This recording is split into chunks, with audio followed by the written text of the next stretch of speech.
Hi, I'm Jerry Rogers, and we're here with Dennis Yuan, an artist-in-residence and woodworking instructor at the Corona Heritage Park. So, Dennis, can you tell us how long you've been working with woodwork? I've been teaching for 11 years now. That's a long time.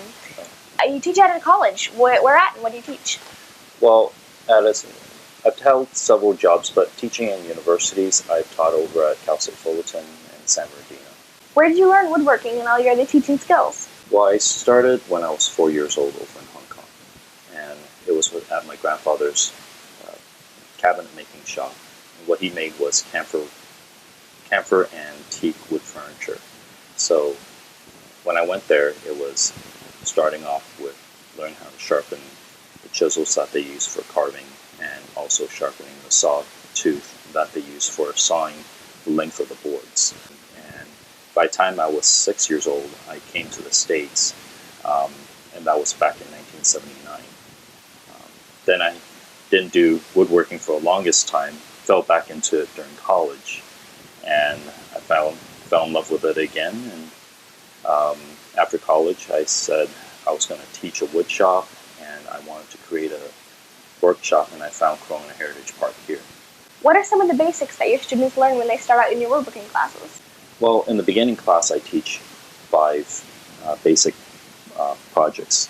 First one is a cutting board or a serving tray, and that teaches 4 main basic tools, which would be a planer, a joiner, a slide compound miter, and the table saw.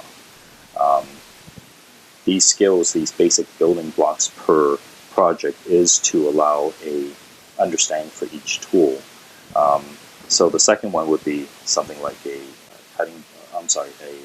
box project, and I teach 3 types of joinery.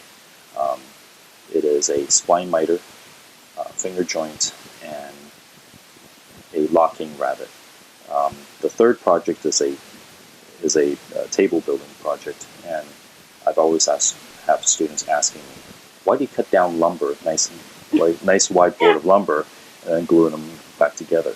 So I explain to them about stresses in the lumber, why boards bend, and how do we straighten out those boards and create a nice piece of furniture.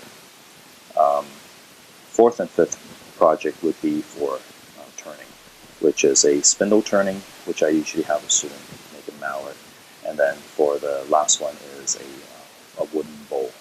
So it is a faceplate turning. After those skills, I really allow the students to build anything that they want to build, because it extends into intermediate advanced. They want to learn something a little bit more in depth, such as chest of drawers or even chair building. How far do your classes go, and what are some of your more advanced projects? One of the projects I have, actually right behind us, I have a student who's made a Japanese-style platform bed.